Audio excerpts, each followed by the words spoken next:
नमस्कार दोस्तों, मैं कपिल राजपूत और आप सुन रहे हैं हिंदी ऑडियो बुक सकारात्मक सोच की शक्ति। आपने पिछले चैप्टर में सुना निजी समस्याएं सुलझाने की शक्ति। चैप्टर नंबर 11, इलाज में आस्था का प्रयोग कैसे करें। क्या धार्मिक आस्था से इलाज हो सकता है? महत्वपूर्ण प्रमाणों से यह संकेत मिलता है कि ऐसा संभव है।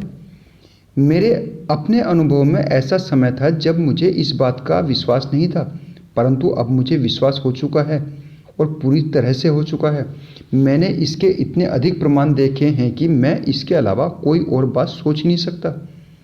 हम यह सीख रहे हैं कि अगर आस्था को सही तरह से समझा जाए और इसका प्रयोग किया जाए तो बीमारी को दूर करने और स्वास्थ्य को बरकरार रखने में यह एक सशक्त तत्व सिद्ध हो सकती है।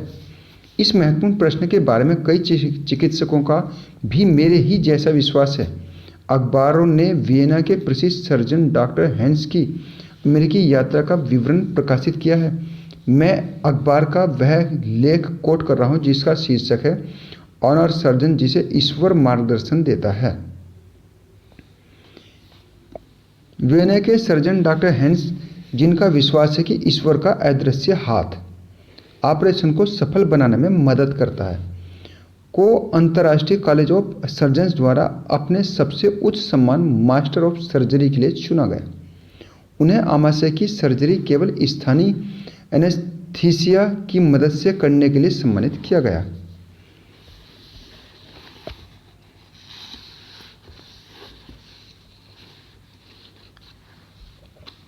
हेंस 72 वर्षीय प्रोफेसर हैं और वे 20,000 बड़े ऑपरेशन कर चुके हैं, जिनमें से 8,000 में पूरा आमाशय या उसका कोई हिस्सा हटाना था, और इनमें उन्होंने सिर्फ स्थानीय एनेस्थीसिया की मदद ली थी। हेंस ने कहा कि हालांकि चिकित्सा और सर्जरी में पिछले कुछ वर्षों में काफ़ी प्रगति हुई है, परंतु यह सारी प्रगति अपने आप में हर ऑपरेशन की सफलता सुनिश्चित करने के लिए पर्याप्त नहीं है। कई प्रकरणों में उन्होंने कहा जो आसान सर्जिकल ऑपरेशन लगता है उसमें मरीज मर जाते हैं, और कई मामलों में जहां सर्जन हार मान लेता है वहां मरीज ठीक हो जाता है। हमारे कुछ साथी इन घटनाओं को किस्मत का नाम देते हैं, जबकि दूसरों को विश्वास है कि इन मुश्किल प्रकरणों में ईश्वर के अदृश्य हाथ ने उनकी मदद की है। पिछले कुछ वर्षों में दुर्भाग्य से कई मरीजों और डॉक्टरों ने यह विश्वास करना बंद कर दिया है कि सभी चीज़ें ईश्वर की इच्छा पर आधारित हैं। जब हम एक बार फिर से हमारी गतिविधियों में ईश्वर की मदद के महत्व के बारे में विश्वास करने लगेंगे, खासकर हमारे मरीजों के उपचार में, तो बीमारों को स्वस्थ करने की दिशा में हम सच्ची प्रगति कर लेंगे। इस तरह एक महान सर्जन पर यह लेख समाप्त होता है जिसने विज्ञान को आस्था के साथ जोड़ दिया। मैंने एक महत्वपूर्ण उद्योग के राष्ट्रीय सम्मेलन में भाषण दिया। यहाँ पर एक अद्भुत रचनात्मक व्यवसाय के लीडर्स बड़ी संख्या में मौजूद थे, जिन्होंने इस विशिष्ट उद्योग को अमेरिकी बिजनेस जीवन के महत्वपूर्ण तत्व के रूप में स्थापित कर दिया था। मुझे कुछ हैरत हुई जब सम्मेलन में लंच के दौरान संगठन का एक लीडर मेरी तरफ मुड़ा और टैक्स पर बढ़ती कीमतों और बिजनेस की समस्याओं पर हो रही चर्चा से अलग हटकर उसने मुझसे इस तरह की बात कही, क्या आपको विश्वास है कि आस्था उपचार कर सकती है? मैंने जवाब दिया, बहुत से लोगों के कई प्रमाणित उदाहरण हैं जिनका उपचार आस्था से हुआ था। बहरहाल, मैं यह नहीं सोचता कि हमें किसी शारीरिक इलाज के लिए सिर्फ आस्था पर ही निर्भर रहना चाहिए। मैं ईश्वर और डॉक्टर के तालमेल में विश्वास करता हूँ। इस तरह से हमें मेडिकल साइंस और आस्था के विज्ञान दोनों की ही उपचारक शक्तियों का लाभ मिल जाता है। इस बिजनेसमैन ने कहा, मैं आपको अपनी कहानी बताना चाहता हूँ। कई साल पहले मुझे एक बीमारी हुई थी जिसके बारे में डॉक्टरों ने कहा था कि मेरे जबड़े में बोन ट्यूमर हो गया था। डॉक्टरों का कहना था कि यह लाइलाज है। आप कल्पना कर सकते हैं कि यह सुनकर मैं कितना निराश और विचलित हुआ होऊंगा। मैं बुरी तरह मदद की तलाश में था। हालांकि मैं सामान्य नियमितता के साथ चर्च जाता था, परंतु मैं कोई खास धार्मिक नहीं था। मैं शायद ही कभी बाइबल पढ़ता था। एक दिन जब मैं बिस्तर पर लेटा हुआ था तो मेरे मन में यह विचार आया कि मैं बाइबल पढ़ना पसंद करूंगा, और मैंने अपनी पत्नी से कहा कि क्या वह बाइबल उठाकर मुझे दे। मेरी पत्नी को बहुत आश्चर्य हुआ क्योंकि मैंने इससे पहले इस तरह का आग्रह उससे कभी नहीं किया था। मैंने बाइबल पढ़ना शुरू की और मुझे राहत और आराम मिला। मैं थोड़ा कम निराश और ज़्यादा आशावादी भी हो गया।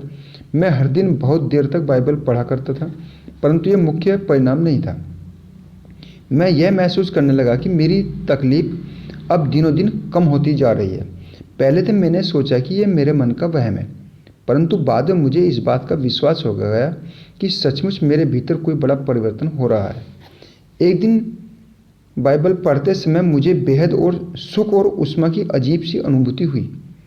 इस अनुभूति का वर्णन करना संभव नहीं है और मैंने काफ़ी समय पहले ही उस अनुभूति का वर्णन करने का प्रयास करना छोड़ दिया है, परंतु उस पल के बाद से मेरी हालत तेज़ी से सुधरने लगी। मैं डॉक्टर के पास गया। उन्होंने एक बार फिर सावधानी से मेरी जांच की। वे स्पष्ट रूप से आश्चर्यचकित हुए और वे इस बात पर सहमत हुए कि मेरी दशा में सुधार हुआ था, परंतु उन्होंने मुझे यह चेतावनी भी दी कि शायद यह सुधार सिर्फ अस्थायी था। कुछ समय बाद एक बार फिर जांच करने पर यह रिपोर्ट आई कि बोन ट्यूमर के लक्षण पूरी तरह खत्म हो चुके हैं। अब भी डॉक्टर ने मुझे यह बताया कि शायद यह दोबारा शुरू हो जाएगा। इससे मैं जरा भी विचलित नहीं हुआ क्योंकि अपने दिल में मैं जानता था कि मैं ठीक हो चुका हूँ। आपको ठीक हुए कितना समय हो चुका है? मैंने पूछा। 14 साल, उसने जवाब दिया। मैंने इस व्यक्ति को गौर से देखा। सशक्त, स्वस्थ, मजबूत दिखने वाला यह व्यक्ति अपने उद्योग के लीडर्स में एक था। उसने यह घटना मुझे उसी तथ्यात्मक तरीके से सुनाई जिस तरह कोई बिजनेसमैन सुनाता है। इस आदमी के मन में शंका का कोई चिन्ह नहीं था और हो भी कैसे सकता था, क्योंकि जहाँ उसे मौत की सज़ा सुना दी गई थी वहाँ अब वह जिंदा और स्वस्थ खड़ा हुआ था। यह किसने किया? डॉक्टर के इलाज। और यह और क्या था? स्पष्ट रूप से आस्था जो उपचार करती है। एक सज्जन द्वारा बताया गया उपचार इसी तरह के कई उदाहरणों में से एक है। उनमें से बहुतों को सुयोग्य और मेडिकल संस्थाओं ने प्रमाणित किया है। वर्तमान युग की चिकित्सा उपचार में मनोदैहिक तत्वों पर जोर देती है और इस तरह शारीरिक स्वास्थ्य के मानसिक अवस्थाओं से संबंध को पहचान रही है। आधुनिक चिकित्सा प्रणाली इस करीबी संबंध को महसूस कर रही है जो मनुष्य के सोचने के तरीके और उसके महसूस करने के बीच होता है। चूँकि धर्म का सरोकार विचार, भावना और मूलभूत नजरिए से है, इसलिए यह स्वाभाविक ही है कि आस्था का विज्ञान उपचारक प्रक्रिया में महत्वपूर्ण बन जाता है। लेखक और नाटककार हेराल्ड शेरमन को एक महत्वपूर्ण रेडियो प्रोग्राम लिखने के लिए कहा गया और उनसे यह वादा किया गया कि उन्हें स्थायी लेखक या कॉन्ट्रैक्ट दे दिया जाएगा। कुछ महीने तक काम करने के बाद उनकी सेवाएं समाप्त कर दी गई और उस सामग्री का उपयोग उनके नाम के बगैर किया गया। इससे आर्थिक कठिनाई और अपमान हुआ। इस अन्याय के कारण उनके मस्तिष्क में उस रेडियो एग्जीक्यूटिव के प्रति कटुता बढ़ गई जिसने उनसे वादा तोड़ा था। मिस्टर शेरमन बताते हैं कि यह उनके जीवन में ऐसा समय था जब उनके दिल में हत्या के भाव भरे थे। उनकी नफरत की वजह से उन्हें एक शारीरिक व्याधि हो गई, माइकासिस यानी फंगस इन्फेक्शन ने उनके गले पर आक्रमण कर दिया। सर्वश्रेष्ठ डॉक्टरी इलाज करवाया गया, परंतु इसके अलावा भी कुछ की जरूरत थी। जब उन्होंने अपनी नफरत छोड़ दी और क्षमा और समझ का भाव विकसित कर लिया तो यह स्थिति धीरे धीरे अपने आप सुधर गई। मेडिकल विज्ञान की मदद से, एक और नए मानसिक नजरिए की मदद से उसका बीमारी का उपचार हो गया। स्वास्थ्य और सुख का एक बुद्धिमत्तापूर्ण और प्रभावी पैटर्न यह है कि मेडिकल साइंस की योग्यताओं और विधियों का अधिकतम संभव उपयोग किया जाए, साथ ही आध्यात्मिक विज्ञान के ज्ञान, अनुभव और तकनीकों का सहारा भी लिया जाए। इस विश्वास को समर्थन देने के लिए काफ़ी प्रभावी प्रमाण है कि ईश्वर विज्ञान के प्रतिनिधि यानी डॉक्टर के माध्यम से भी काम करता है और आस्था के प्रतिनिधि यानी पादरी या पुजारी के माध्यम से भी काम करता है। कई डॉक्टर इस दृष्टिकोण से सहमत हैं। रोटरी क्लब के लंच में मैं एक टेबल पर 9 और लोगों के साथ बैठा हुआ था, जिनमें से एक डॉक्टर था जिसे हाल में मिलिट्री सेवा से मुक्त किया गया था और जिसने अपनी सिविलियन प्रैक्टिस शुरू की थी। उसने कहा, सेना से मेरी वापसी पर मैंने अपने मरीजों की मुश्किलों में एक परिवर्तन देखा। मैंने पाया कि बहुत से मरीजों को तो दवा की नहीं बल्कि बेहतर विचार प्रक्रियाओं की ज़रूरत थी। उनके शरीर उतने बीमार नहीं थे जितने कि उनके विचार और भावनाएं बीमार थी। वे सभी डर के विचार, हीन भावना, अपराध बोध और विद्वेष की दुनिया में जी रहे थे। मैंने पाया कि उनके इलाज के लिए मुझे डॉक्टर होने के साथ साथ मनोविश्लेषक भी होना पड़ेगा, और तब मैंने पाया कि मनोविश्लेषक भी इस काम को पूरी तरह से करने में मेरी मदद नहीं कर सकते। मैं इस बारे में सजग हुआ कि कई मामलों में लोगों के साथ मूलभूत समस्या आध्यात्मिक थी। इसलिए मैंने अपने आप को बाइबल की पंक्तियाँ उन्हें सुनाते हुए पाया।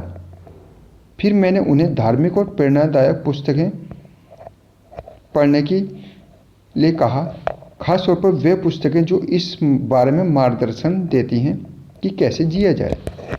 अपने वक्तव्यों को मेरी दिशा में भेजते हुए उसने कहा, अब समय आ गया है कि आप लोग इस बात को महसूस कर लें कि कई लोगों के उपचार में आपको भी अब भूमिका निभानी है।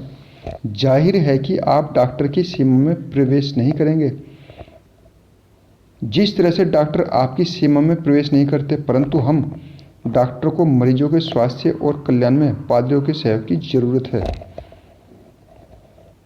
मुझे न्यूयॉर्क के एक डॉक्टर का एक पत्र मिला जिसमें लिखा था, इस शहर के 60% लोग सिर्फ इसलिए बीमार हैं क्योंकि उनके दिमाग और आत्मा में कोई असंतुलन या गड़बड़ी है। यह देखना दुखद है कि आधुनिक मनुष्य की आत्मा इतनी बीमार हो चुकी है कि शरीर पर उसके दर्दनाक प्रभाव दिखने लगे हैं।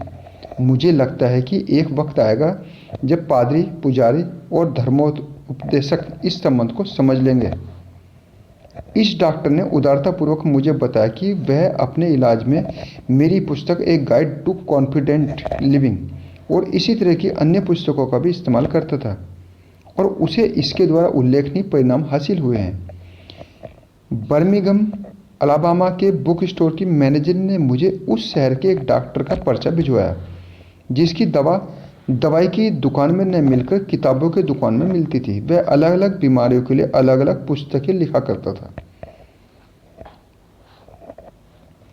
कांसस सिटी, मिसूरी की जैक्सन काउंटी मेडिकल सोसाइटी के पूर्व प्रेसिडेंट फेरिस के साथ मैं एक रेडियो प्रोग्राम में आ चुका हूं जो स्वास्थ्य और सुख पर था।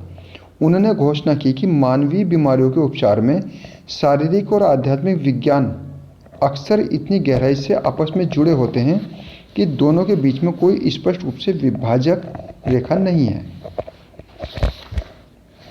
वर्षों पहले मेरे मित्र डॉक्टर क्लेरेंस ने मुझे बताया था कि आध्यात्मिक और मानसिक समस्याओं का शारीरिक स्वास्थ्य पर बहुत ज़्यादा असर पड़ता है।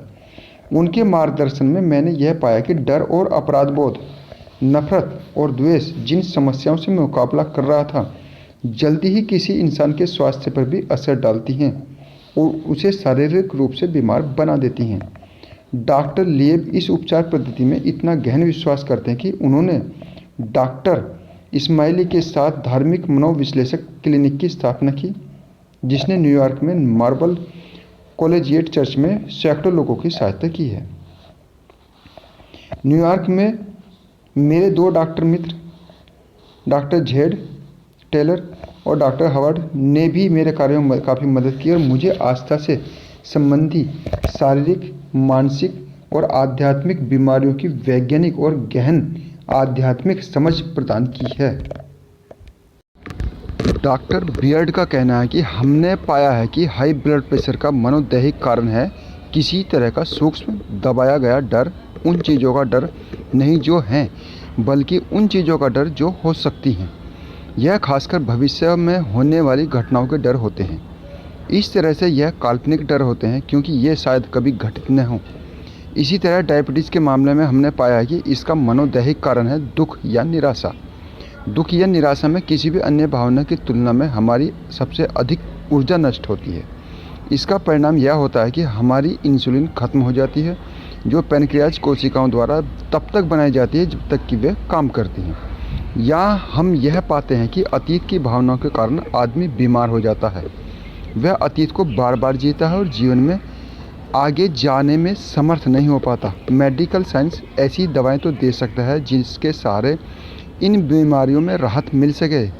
ऐसी दवाई दी जा सकती है जिससे हाई ब्लड प्रेशर को कम किया जा सकता है, लो ब्लड प्रेशर को ज़्यादा किया जा सकता है, परंतु स्थायी रूप से नहीं।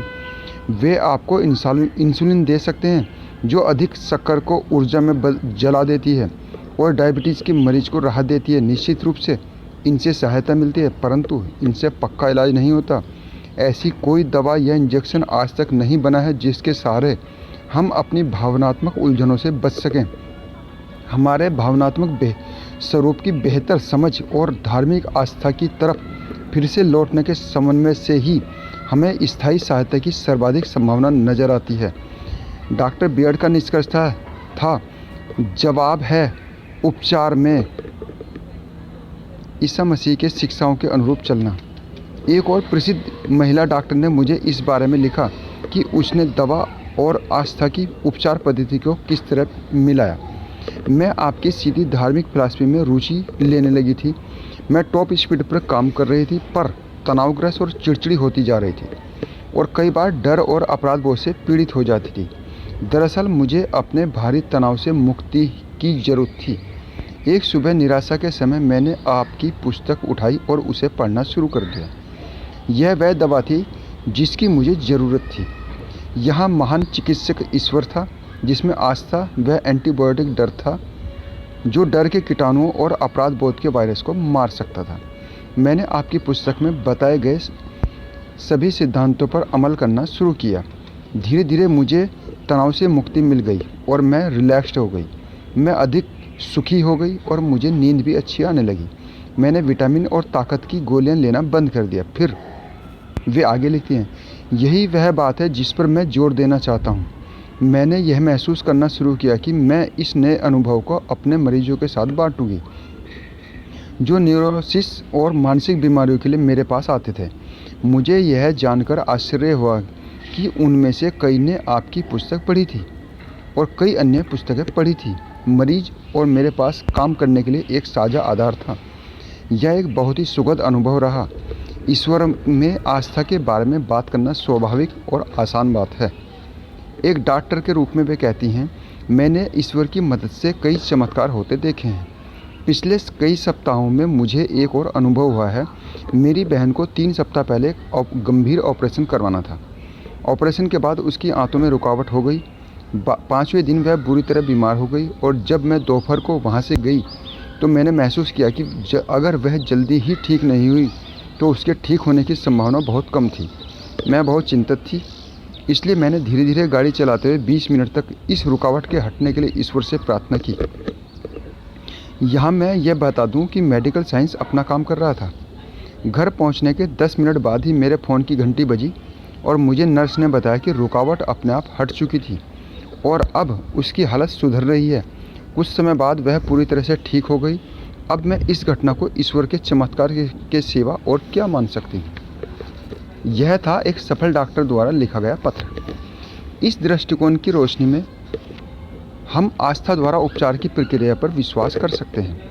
अगर मुझे गंभीरतापूर्वक यह विश्वास नहीं होता कि उपचार में आस्था का तत्व सचमुच कारगर है तो मैंने निश्चित रूप से इस अध्याय में दिए गए दृष्टिकोण को नहीं बताया होता। लंबे समय के दौरान मुझे कई पाठकों, रेडियो श्रोताओं और मेरे पेरिस के लोगों ने उपचार की ऐसी घटनाएं बताईं जिनमें आस्था का तत्व उपस्थित था। मैंने इनमें से कई की सावधानी से जांच की है ताकि मैं उनकी सच्चाई को सुनिश्चित कर सकूं। साथ ही मैं सबसे अविश्वासी व्यक्ति के सामने यह घोषणा करने में भी समर्थ होना चाहता था कि यह स्वास्थ्य, सुख और सफल जीवन का एक ऐसा तरीका है जिसके पक्ष में इतने प्रमाण हैं कि केवल वही व्यक्ति इसका लाभ नहीं उठाना चाहेगा जो बीमार बने रहना चाहता है, क्योंकि शायद आपके अवचेतन मन में असफल होने की इच्छा है। इन कई घटनाओं में जो फार्मूला निहित है उसे संक्षेप में बताया जा सकता है, यही कि हम मेडिकल साइंस और मनोवैज्ञानिक विज्ञान का अच्छे से अच्छा इलाज कराएं और साथ ही आध्यात्मिक विज्ञान का सहारा भी लें। यह उपचार पद्धतियों का एक ऐसा समन्वय है जो निश्चित रूप से स्वास्थ्य प्रदान करेगा, बशर्ते ईश्वर की योजना के हिसाब से मरीज को जीना हो। जाहिर है एक न एक दिन तो हम सबको मरना है। जीवन कभी समाप्त नहीं होता, केवल जीवन की सांसारिक दौर समाप्त होता है।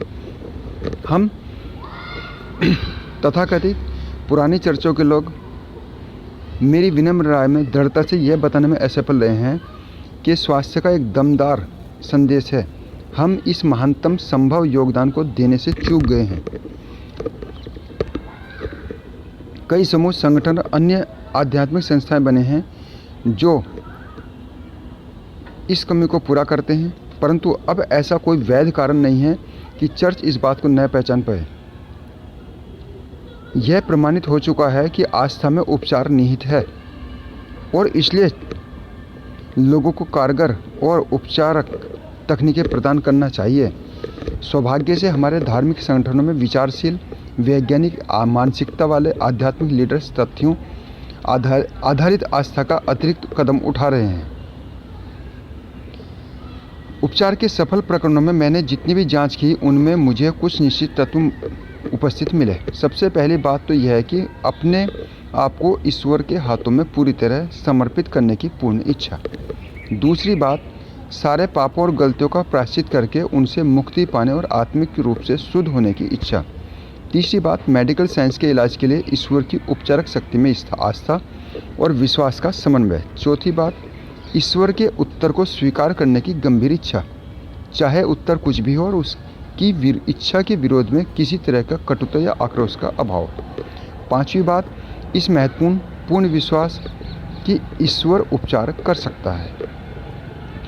इन सभी उपचारों में ऊष्मा और रोशनी और आश्वस्ति की भावना पर जोर दिया गया, जिसके माध्यम से शक्ति प्राप्त हुई। लगभग हर प्रकरण में जिसकी मैंने जांच की, किसी न किसी रूप में मरीज ने एक ऐसे क्षण के बारे में बताया जब ऊष्मा, गर्मी, सुंदरता, शांति, सुख और मुक्ति का एहसास हुआ।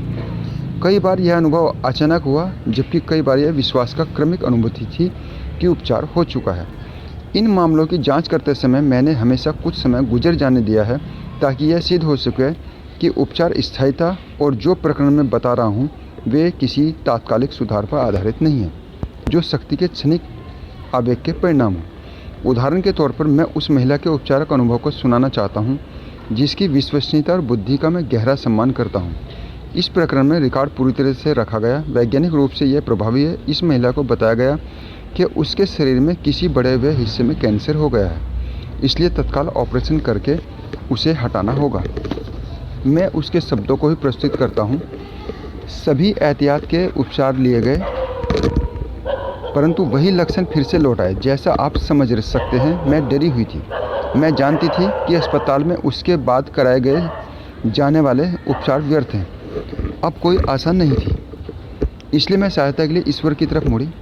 ईश्वर की एक बहुत पवित्र और आध्यात्मिक संतान ने प्रार्थना करके मेरी मदद की और मुझे यह एहसास दिलाया कि ईश्वर के सही ज्ञान से और उपचारक की मदद से मैं ठीक हो सकती हूँ। मैं इस तरह की सोच के बारे में बहुत ही ग्रहणशील थी और मैंने अपने आप को ईश्वर के हाथों में सौंप दिया।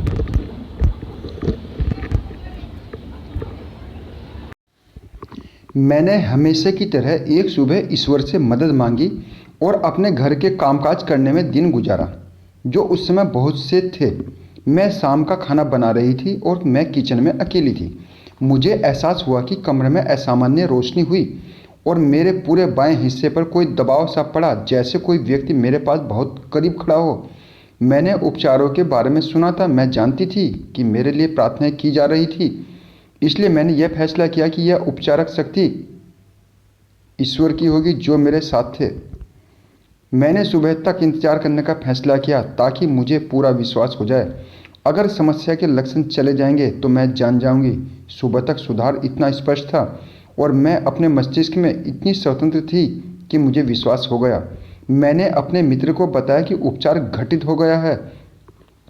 उस उपचार और ईश्वर की उपस्थिति की याद मेरे मन में आज भी इतनी ही ताज़ा है जितनी कि उस दिन थी।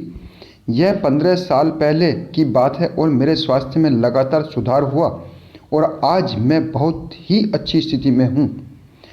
कई हृदय रोग प्रकरणों में आज तक की चिकित्सा पद्धति निश्चित रूप से उपचार को प्रेरित करती है। जिन लोगों को हार्ट अटैक होता है और जो इसके बाद अपने डॉक्टरों के नियमों पर चलने के साथ साथ ईश्वर की उपचारक शक्ति में पूरी तरह से आस्था का अभ्यास करते हैं, वे बताते हैं कि उनकी स्थिति में उल्लेखनीय सुधार हुए। शायद इस तरह के व्यक्ति को स्वास्थ्य की वह आस्था भी हासिल हो सकती है जो हार्ट अटैक के पहले थी, क्योंकि अब वह अपनी सीमाएं जान चुका है और अब वह समझ चुका है कि वह अपने आप पर कितना अतिरिक्त तनाव डाल रहा है और इसलिए अब वह अपनी शक्ति को बचा कर रखता है। परंतु इससे अधिक उसने मानवीय कल्याण की महानतम तकनीकों में से एक को समझ लिया है, ईश्वर की उपचारिक शक्ति के सामने खुद को पूरी तरह समर्पित कर देना। ऐसा स्वयं को सचेतन रूप से रचनात्मक प्रक्रिया से जोड़कर और यह सोचकर किया जा सकता है कि यह पुनर्निर्माण करने वाली शक्तियां स्वयं के भीतर काम कर रही हैं। मरीज अपनी चेतना के द्वार जीवंतता और पुनर्निर्माण की ऊर्जा की लहरों के लिए खोल देता है जो ब्रह्मांड में निहित है, जिन्हें तनाव, दबाव और कल्याण के नियमों से परे हो जाने की वजह से उसने अपने जीवन से दूर कर दिया था। एक प्रशंसनीय व्यक्ति को 35 साल पहले अटैक आया था। उसे बताया गया था कि वह अब कभी दोबारा काम नहीं कर पाएगा। उसे आदेश दिए गए थे कि वह अपना अधिकांश समय बिस्तर पर बिताए। उसके जीवन के बाकी दिन उसे मरीजों की तरह गुजारने थे और उसके दिन भी संख्या में कम थे, ऐसा उसे बताया गया था। इस बात में संदेह है कि वर्तमान मेडिकल प्रैक्टिस में उससे इस तरह की बातें कही जाती। बहरहाल उसने अपने भविष्य के बारे में यह डरावनी बातें सुनी और उन पर सावधानीपूर्वक विचार किया। एक सुबह वह जल्दी उठ गया और उसने अपनी पुस्तक उठाई और संयोग से उसने जो पृष्ठ खोला वह इस तरह था कि ईश्वर कल भी वही थे, आज भी वही है और हमेशा वही रहेंगे। उसे यह एहसास हुआ कि ईश्वर बहुत पहले लोगों का उपचार कर सकते थे, उन्होंने ऐसा किया था और अगर वे आज भी वही हैं जो वे पहले थे तो वे आज उसका उपचार क्यों नहीं कर सकते। ईश्वर मेरा उपचार क्यों नहीं कर सकते, उसने पूछा। उसके अंदर आस्था का सोता फूट गया। इसलिए सहज विश्वास से उसने ईश्वर से प्रार्थना की कि वे उसे ठीक कर दें। उसने जीसस को यह कहते सुना, क्या तुम्हें विश्वास है कि मैं कर सकता हूँ? उसका जवाब था, हाँ प्रभु, मुझे विश्वास है कि आप कर सकते हैं।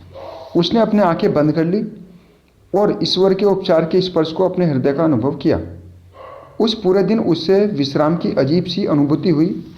जब कई दिन गुजर गए तो उसे विश्वास हो गया कि उसके भीतर शक्ति बढ़ रही थी। अंततः एक दिन उसने प्रार्थना की, प्रभु अगर आपकी इच्छा हो तो मैं कल कपड़े पहनकर बाहर जा सकता हूँ और कुछ दिनों में वापस काम पर जा रहा हूँ। मैं अपने आप को पूरी तरह से आपकी देखरेख में रख रहा हूँ। अगर मैं इस बढ़ी हुई गतिविधि के कारण कल मर जाता हूँ तो मैं आपको इतने अद्भुत जीवन के दिनों के लिए धन्यवाद देना चाहता हूँ। अगर आप मेरी मदद करें तो मैं कल शुरू करना चाहता हूँ और आप पूरे दिन मेरे साथ रहेंगे। मुझे विश्वास है कि मुझ में पर्याप्त शक्ति रहेगी, परंतु अगर मैं इस प्रयास की वजह से मर जाता हूँ तो मैं आपके साथ अनंत काल में रहूँगा और दोनों ही स्थितियों में परिणाम अच्छा होगा। जैसे जैसे दिन गुजरते गए उसने इस शांत अवस्था के साथ अपनी गतिविधियाँ बढ़ा ली। उसने अपने सक्रिय कैरियर के पूरे कालखंड में इस फार्मूले का हर दिन पालन किया जो उसके हार्ट अटैक की तिथि से 30 साल बाद तक चला। ये 75 साल की उम्र में रिटायर हुए। मैं बहुत कम लोगों को जानता हूँ कि जो अपने कार्यों में इतने उत्साहित हों या जिन्होंने मानवीय कल्याण में उनसे अधिक योगदान दिया हो। बहरहाल उन्होंने हमेशा अपनी शारीरिक और नर्वस शक्ति को बचा कर रखा। उनकी आदत थी कि वे लंच के बाद लेट जाते थे और आराम करते थे। वे कभी अपने आप को तनाव या दबाव में आने की अनुमति नहीं देते थे। वह जल्दी सो जाते थे, जल्दी उठ जाते थे और वे हमेशा जीवन के अनुशासन और दृढ़ नियमों का पालन करते रहे। उनकी सभी गतिविधियों में चिंता, द्वेष और तनाव का अभाव था। वे कड़ी मेहनत करते थे परंतु सहसा से करते थे। डॉक्टरों का कहना सही था। अगर उन्होंने अपने पुराने जीवन की विनाशकारी आदतों के अनुसार जीना चालू रखा होता तो शायद वे बहुत समय पहले ही मर गए होते या कम से कम बिस्तर पर मरीजों की तरह जीवन जी रहे होते। उनके डॉक्टरों की सलाह ने उन्हें उस बिंदु पर ला दिया जहां ईश्वर की उपचारक शक्ति अपना काम कर सके। हार्ट अटैक के बिना वे उपचार के लिए मानसिक या आध्यात्मिक रूप से तैयार नहीं होते। मेरा एक और दोस्त है जो एक प्रसिद्ध बिजनेसमैन है। उसे भी हार्ट अटैक हुआ था। कई सप्ताह तक वह बिस्तर पर पड़ा रहा, परंतु कुछ समय बाद वह अपनी महत्वपूर्ण जिम्मेदारियों को एक बार फिर से संभालने लगा। जहां अब वह पहले जितना ही काम करता है परंतु कम तनाव के कारण। उसे अपने भीतर एक नई शक्ति का एहसास होता है जिसकी अनुभूति उसे पहले कभी नहीं हुई थी। उसकी हालत में सुधार उसका स्वास्थ्य समस्या को सुलझाने की निश्चित और वैज्ञानिक आध्यात्मिक पद्धति से हुआ था। उसके पास सुयोग्य डॉक्टर थे और उसने उनके निर्देशों का पूरी तरह से पालन किया, जो इन स्थितियों में एक महत्वपूर्ण तत्व है। डॉक्टर के उपचार के अलावा उसने एक आध्यात्मिक उपचारक फार्मूले का भी इस्तेमाल किया। उसमें अस्पताल में इसका विवरण लिखा जो इस प्रकार है। मेरा एक अंतरंग मित्र था जो केवल 25 वर्ष का था। उसे भी मेरे जैसा अटैक आया था और वह 4 घंटे के भीतर मर गया था।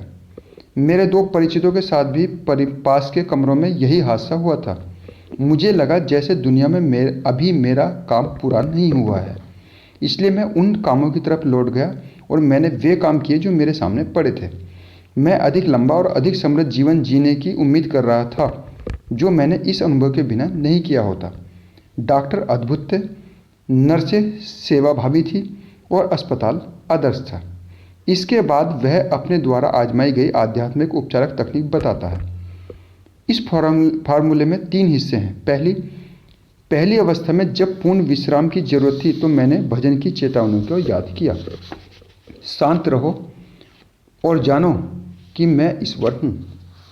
यानी कि उसने पूरी तरह विश्राम किया और ईश्वर के हाथों में आराम किया। नंबर 2, जब दिन अधिक उजले हुए हों तो मैंने इस वाक्य का प्रयोग किया, ईश्वर की राह देखो, साहस रखो, वह तुम्हारे हृदय को शक्ति प्रदान करेगा। मरीज ने उसके दिल को ईश्वर की देखरेख में रखा और ईश्वर ने अपने उपचारक हाथ को उसके हृदय पर रखकर उसे नवीन कर दिया। नंबर 3, अंततः जब मेरी शक्ति लौट आई तो मैंने आश्वस्ति और आत्मविश्वास की नई भावना का अनुभव किया, जिसे मैंने इस वाक्य में अभिव्यक्ति दी। मैं ईश्वर की मदद से सारे काम कर सकता हूँ क्योंकि वही मुझे शक्ति देते हैं। मैं ईश्वर की मदद से सारे काम कर सकता हूँ क्योंकि वही मुझे शक्ति देते हैं। इसमें उसने सकारात्मक रूप से यह दृढ़ विश्वास जताया कि उसे शक्ति प्रदान कर दी गई थी और इस प्रक्रिया में उसे नई शक्ति हासिल हुई है। इस 3 बिंदु के फार्मूले से इस आदमी का उपचार हो गया। उसके डॉक्टरों की कुशल देखरेख ने उसके शरीर की उपचारक शक्तियों को प्रेरित किया। इसी तरह आस्था के बुद्धिमत्तापूर्ण प्रयोग ने उसके अंदर की आध्यात्मिक शक्तियों को प्रेरित करके उसके इलाज को पूर्ण किया।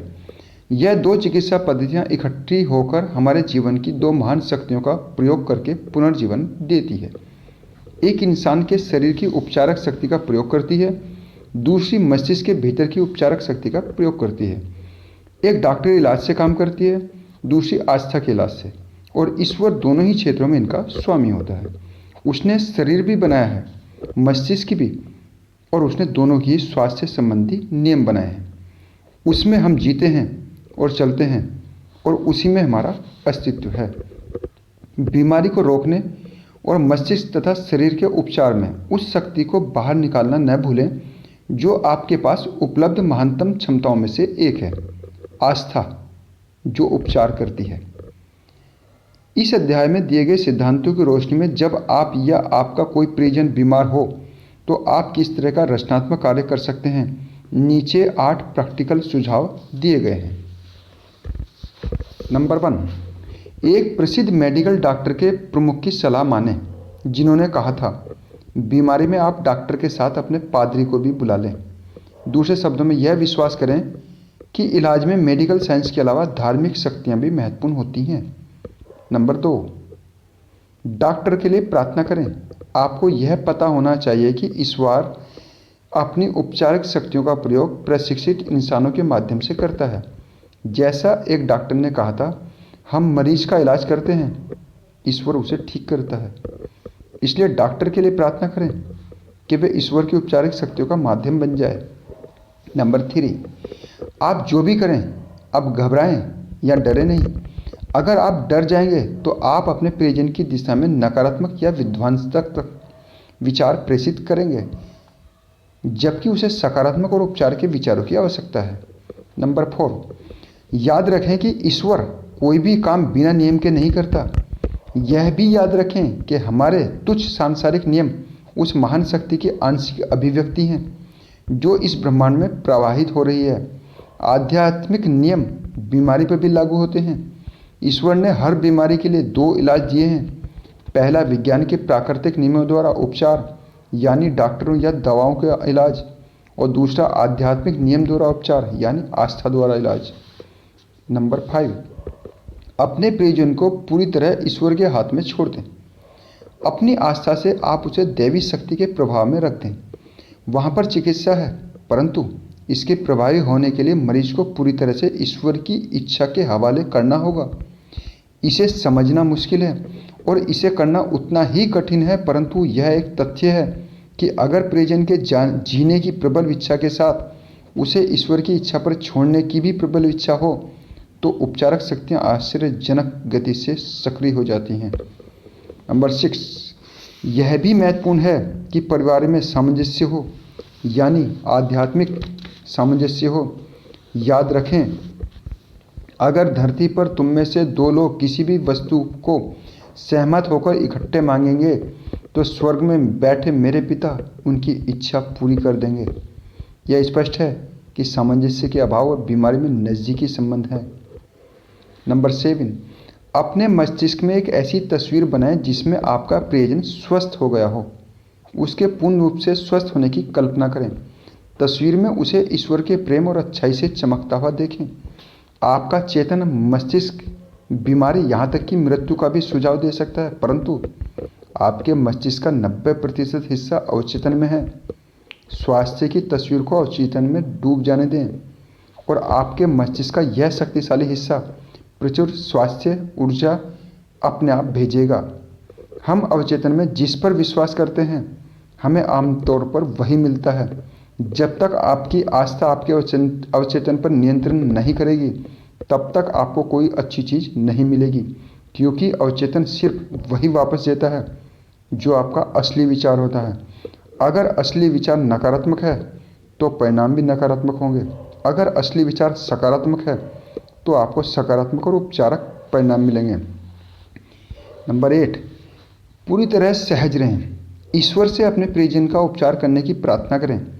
आप अपने दिल में यही चाहते हैं, इसलिए उससे प्रार्थना करें कि वह कृपा करके ऐसा कर दे, परंतु हमारा सुझाव है कि आप कृपा का प्रयोग सिर्फ एक बार करें। इसके बाद अपनी प्रार्थना में उसकी अच्छाई के लिए उसे धन्यवाद दें। इस तरह की प्रार्थना से गहरी आध्यात्मिक शक्ति को मुक्त होने में मदद मिलेगी और ईश्वर की प्रेमपूर्ण देखरेख की आश्वस्ति द्वारा खुशी भी मिलेगी। यह खुशी आपको संबल देगी और याद रखिए कि खुशी अपने आप में उपचार करने की शक्ति रखती है। मैं कपिल राजपूत, आपने मुझे सुना सकारात्मक सोच की शक्ति बुक में। इसका चैप्टर था 11, इलाज में आस्था का प्रयोग कैसे करें। यदि आपको अच्छा लगा तो आप लाइक कर सकते हैं, आप कुछ कमेंट दे सकते हैं। ज़्यादा अच्छा लगे तो आप इसको शेयर कर सकते हैं अपने दोस्तों में। और यदि आपने चैनल सब्सक्राइब नहीं किया है तो आप इसको सब्सक्राइब कर सकते हैं, जिससे आने वाला चैप्टर जब ऊर्जा घटने लगे तो इस हेल्थ फार्मूले को आजमाइए, ये चैप्टर आपके पास सबसे पहले आए।